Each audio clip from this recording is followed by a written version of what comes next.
नमस्कार, सुलगता सवाल में आपका स्वागत है। मैं हूं आपके साथ अंशिका।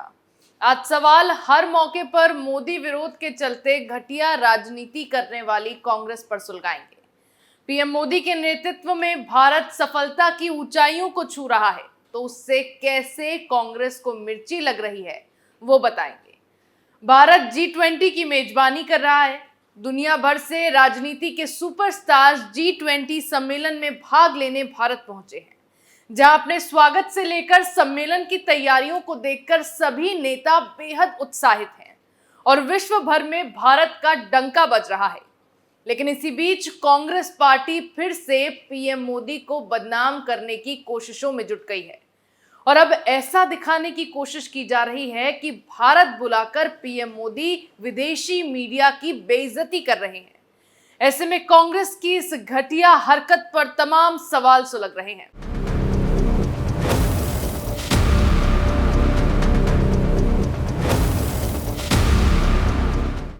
G20 पर कांग्रेस क्यों कर रही है राजनीति? कांग्रेस ने क्यों लगाए मोदी सरकार पर आरोप? क्या G20 में भारत की छवि खराब करना चाहती है कांग्रेस? पत्रकारों की अनदेखी का क्या है सच? ये सवाल इसीलिए सुलग रहे हैं क्योंकि देश की कोई भी उपलब्धि होती है तो कांग्रेस की ओर से उस पर राजनीति जरूर की जाती है। इसी तरह एक बार फिर ऐसा ही हुआ। जिस वक्त विश्व गुरुओं के भारत मंडपम में पहुंचने का सिलसिला शुरू हुआ, 2 दिन तक चलने वाले इस मेगा इवेंट के लिए अमेरिका, ब्रिटेन, चीन, रूस, तुर्की समेत 20 देशों के राष्ट्र अध्यक्ष और प्रधानमंत्री भारत मंडपम पहुंचे। G20 सम्मेलन की शुरुआत होने से पहले जब सभी राजनेताओं का स्वागत भारत मंडपम में खुद प्रधानमंत्री मोदी कर रहे थे, उस वक्त कांग्रेस फिर से मोदी विरोध की घटिया राजनीति करने में लगी थी, क्योंकि पीएम मोदी के नेतृत्व में भारत ने जो उपलब्धियां हासिल की है वो कांग्रेस से बर्दाश्त नहीं किया जा रहा है। अंतर्राष्ट्रीय मंच पर भारत का परचम लहराना, सफलताओं की ऊंचाइयों को छूना, विश्व गुरुओं से भारत के संबंध मजबूत होना, ये सब कांग्रेस हजम नहीं कर पा रही है। सबसे बड़ी बात जिसे लेकर कांग्रेस को सबसे ज्यादा मिर्ची लग रही है वो है सुपर पावर अमेरिका के साथ भारत के मजबूत होते रिश्ते। जिस तरह से अमेरिकी राष्ट्रपति जो बाइडेन का भारत में स्वागत किया गया, उनके आने के बाद बाइडेन ने सबसे पहले पीएम मोदी के साथ उनके आवास पर मुलाकात की। दोनों नेताओं के बीच द्विपक्षीय बैठक हुई, उससे कांग्रेस में खलबली मची हुई है। सबसे ज्यादा बेचैन इससे गांधी परिवार है कि आखिर दोनों नेताओं के बीच क्या बातचीत हुई है। इसी को लेकर कांग्रेस पार्टी बौखलाने लगी है और अपनी बौखलाहट में कांग्रेस नेताओं ने बिलबिलाना शुरू कर दिया है और फिर से भारत के लोकतंत्र को लेकर सवाल उठाने शुरू कर दिए हैं। मामले में कांग्रेस महासचिव जयराम रमेश ने आरोप लगाया कि अमेरिकी राष्ट्रपति जो बाइडेन और प्रधानमंत्री मोदी की द्विपक्षीय बैठक के बाद अमेरिकी पत्रकारों को दोनों नेताओं से सवाल नहीं पूछने दिया गया। रमेश का आरोप है कि अमेरिकी पत्रकारों को मोदी से सवाल करने से रोक दिया गया। उन्होंने जो बाइडेन की टीम के हवाले से यह दावा किया और कहा कि अब 11 सितंबर को वियतनाम में जो बाइडेन मीडिया के सवालों का जवाब देंगे। जयराम रमेश ने यह भी कहा कि इसमें कोई चौंकने वाली बात नहीं है, क्योंकि प्रधानमंत्री मोदी के राज में इसी तरह लोकतंत्र चलता है। दरअसल 8 सितंबर को प्रधानमंत्री मोदी के आवास पर जो बाइडेन के लिए खास डिनर आयोजित किया गया था। इस दौरान दोनों नेताओं ने द्विपक्षीय बैठक की थी। इस मुलाकात में कई अहम मुद्दों पर चर्चा की गई। व्यापार पर भी गहन मंथन हुआ। बड़ी बात यह है कि दोनों ही नेताओं की मुलाकात काफी गर्मजोशी से भरी रही। इसका एक वीडियो सामने आया जिसमें पीएम मोदी और राष्ट्रपति बाइडेन साथ में चलते दिखाई दिए। दोनों ने हाथ मिलाया हुआ था और चेहरे पर मुस्कान दिखाई दे रही थी। मुलाकात के दौरान राष्ट्रपति जो बाइडेन ने पीएम मोदी को चंद्रयान 3 के लिए बधाई दी। इसके अलावा दोनों नेताओं के बीच क्वाड को लेकर भी चर्चा की गई। वहीं अमेरिका ने ऐलान कर दिया कि भारत में अगले 5 सालों में 400 मिलियन अमेरिकी डॉलर का निवेश किया जाएगा। इसके अलावा यूएनएससी पर भारत की स्थायी सदस्यता के लिए अमेरिका ने अपनी तरफ से पैरवी कर दी है। ये वो मुद्दा है जो कई सालों से अटका हुआ है। चीन की ओर से लगातार इसमें बाधा डाली जा रही है। बताया जा रहा है कि चर्चा आर्टिफिशियल इंटेलिजेंस तक गई थी। दोनों देशों के बीच कुछ रक्षा सौदे भी हुए हैं। अमेरिका भारत को आने वाले सालों में 31 MQ-9B आर्म ड्रोन्स देने वाला है। जिस तरह दोनों नेताओं के बीच द्विपक्षीय वार्ता हुई, वो बेहद अहम होने के साथ साथ भारत और अमेरिका की दोस्ती को नया आयाम देने वाली भी साबित हुई। लेकिन यही बात कांग्रेस पार्टी बर्दाश्त नहीं कर पा रही। 70 सालों तक देश पर कांग्रेस ने राज किया, लेकिन आज जहां भारत खड़ा है, देश को उस मुकाम तक कांग्रेस नहीं ला पाई। ये सब पीएम मोदी के नेतृत्व में हुआ, तो दुनिया भर में वाहवाही भी पीएम मोदी की ही हो रही है, जिससे कांग्रेस को दर्द उठ रहा है। इंडिया की जगह भारत लिखे होने पर नाराज विपक्ष। वहीं एक मुद्दा इंडिया बनाम भारत का है, जिसे लेकर कांग्रेस समेत पूरे विपक्ष किलसा हुआ है। G20 समिट में आयोजित डिनर के इनविटेशन कार्ड पर प्रेसिडेंट ऑफ इंडिया की जगह प्रेसिडेंट ऑफ भारत लिखे होने के बाद नई मुहिम छिड़ गई है। सरकार के इस कदम के बाद देश का नाम इंडिया की जगह सिर्फ भारत किए जाने को लेकर आवाज उठने लगी है।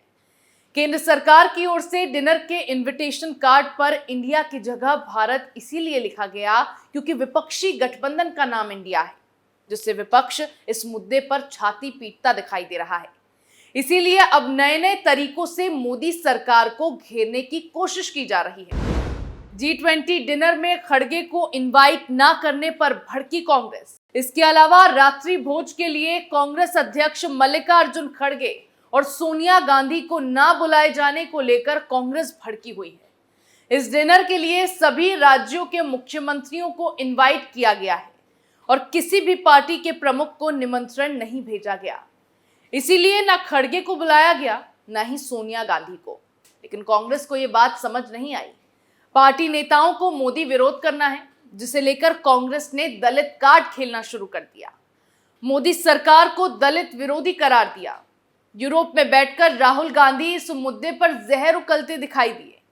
जिस वक्त यूरोप में राहुल गांधी से डिनर इनविटेशन पर सवाल किया गया, तो जवाब में राहुल ने कह दिया कि अगर उन्हें डिनर में इनवाइट नहीं किया गया है, तो इसका मतलब है कि केंद्र सरकार देश के 60% आबादी के नेताओं को वैल्यू नहीं देती है। रूसी मीडिया ने लगाई पश्चिमी मीडिया को लताड़। जिस तरह से कांग्रेस हर मौके पर पीएम मोदी के खिलाफ जहर उगलकर अपनी भड़ास निकाल रही है, उससे साफ पता चल रहा है कि पीएम मोदी के नेतृत्व में भारत को जो सफलता मिली है, उससे कांग्रेस को कितना दर्द उठ रहा है। इसी को लेकर अब कांग्रेस पार्टी ने पीएम मोदी की छवि खराब करने के लिए आरोप लगाना शुरू कर दिया कि बाइडेन के साथ बैठक के बाद अमेरिकी पत्रकारों को पीएम मोदी से बातचीत नहीं करने दी गई। दरअसल जो बाइडेन और पीएम मोदी की द्विपक्षीय वार्ता के बाद एक अमेरिकी पत्रकार ने व्हाइट हाउस प्रवक्ता से अपना पहला ही सवाल भारत में झुग्गियों को हटाए जाने पर पूछ लिया, लेकिन G20 सम्मेलन को लेकर सवाल नहीं किया गया। मुद्दा वही उठाया गया जिससे भारत की छवि खराब हो सके।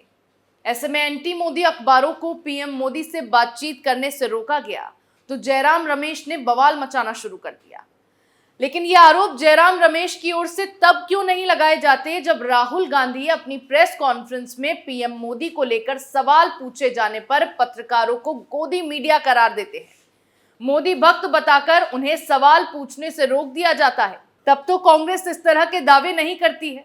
उसमें पार्टी ये तर्क देती है कि ये पत्रकार राहुल के विरोध में ही लिखेंगे क्योंकि ये मोदी समर्थक हैं। लेकिन अब जब एंटी मोदी अखबारों को पीएम मोदी से बात करने से रोका गया, तो उसका कांग्रेस नेता ने इतना हवा बना दिया। जिस तरह फर्जी खबरें फैलाते हुए कांग्रेस पीएम मोदी की छवि खराब करने में लगी है, वैसी ही हरकत करने पर रूसी मीडिया ने पश्चिमी अखबारों को लताड़ा है। G20 आयोजन के लिए भारत ने इतनी शानदार तैयारी की है, जिसकी चर्चा भारत ही नहीं बल्कि दुनिया की बाकी मीडिया में भी हो रही है। लेकिन इसी बीच पश्चिमी मीडिया में कुछ ऐसी खबरें भी प्रकाशित हुई जिसमें आयोजन के मद्देनजर दिल्ली के सौंदर्यीकरण के लिए कुछ इलाकों में झुग्गियों को गिराने का मुद्दा उठाया गया और उसे मोदी विरोध और भारत की छवि खराब करने को लेकर इस्तेमाल किया गया। इसे लेकर रूस की सरकारी ब्रॉडकास्टर रसिया टीवी ने पश्चिमी मीडिया को लताड़ लगाई। आरटी ने अपने एक ओपिनियन लेख में लिखा, भारत शानदार तरीके से G20 शिखर सम्मेलन का आयोजन कर रहा है, लेकिन पश्चिमी मीडिया की खबरों में इस आयोजन को लेकर केवल नकारात्मक खबरें ही चल रही हैं।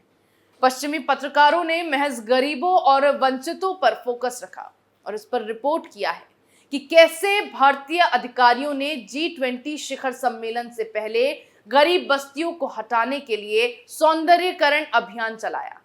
यह इस बात का प्रमाण है कि गैर पश्चिमी देशों के बारे में कुछ भी लिख देना कितना आसान है। उन्होंने अपनी कवरेज को केवल नकारात्मक कहानियों तक ही सीमित रखा है। आरटी ने पश्चिमी मीडिया की हकीकत बताते हुए यह भी लिखा कि पश्चिमी मीडिया ग्लोबल साउथ, जिसका मुखिया भारत है, कि देशों को परिचित अजनबियों की तरह देखता है, जिसका उदाहरण G20 की कवरेज में देखने को मिला है। पश्चिम के अधिकांश अमीर देशों में भी लाखों गरीब हैं और एक कुलीन अमीर वर्ग है। वहां के देशों में आय असमानता रिकॉर्ड ऊंचाई पर है। क्या मीडिया को इस टाइपकास्टिंग से अधिक पाठक मिलते हैं या ये उनकी औपनिवेशिक मानसिकता का उदाहरण है? वॉशिंगटन पोस्ट छाप रहा है कि कैसे प्रधानमंत्री नरेंद्र मोदी ने वैश्विक कार्यक्रम G20 को अपने रीब्रांडिंग के लिए इस्तेमाल किया है। इसका भी जवाब आरटी ने दिया और लिखा कि देश भर में बिलबोर्ड पर प्रधानमंत्री का चेहरा चिपका दिया गया है। इसका संदेश सरल है। दुनिया के शीर्ष नेताओं की मेजबानी करके भारत एक विश्व शक्ति के रूप में उभरा है और मोदी ही वो व्यक्ति हैं जो देश को वहां तक ले गए हैं। पश्चिमी मीडिया को भारत की छवि खराब करने के लिए केवल एक मुद्दा चाहिए था, तो गरीबी पर मोदी सरकार को घेरना शुरू कर दिया। भारत में अमीरी के बीच गरीबी की समस्या उन्हें दिखी, लेकिन अमेरिका के सिलिकॉन वैली कैलिफोर्निया में लोगों के पास घर नहीं है। अमेरिका के बड़े शहरों में बड़े पैमाने पर ड्रग्स की समस्या है, जिससे जुड़े वीडियो सामने आते रहते हैं। यूरोप के अधिकांश शहर प्रवासियों और बेरोजगारी की समस्या से जूझ रहे हैं। तब इन पत्रकारों के मुंह बंद हो जाते हैं और इसी को पश्चिमी मीडिया का दोगलापन करार देते हुए रूसी मीडिया ने इन दोगले पत्रकारों को लताड़ा है।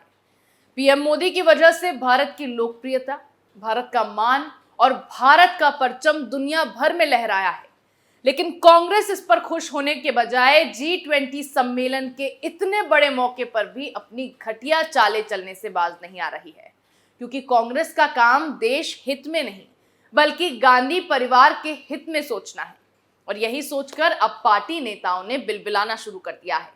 सुलगता सवाल में मेरे साथ फिलहाल इतना ही। नए मुद्दे के साथ फिर पेश होंगे, तब तक के लिए देखते रहिए कैपिटल टीवी। नमस्कार।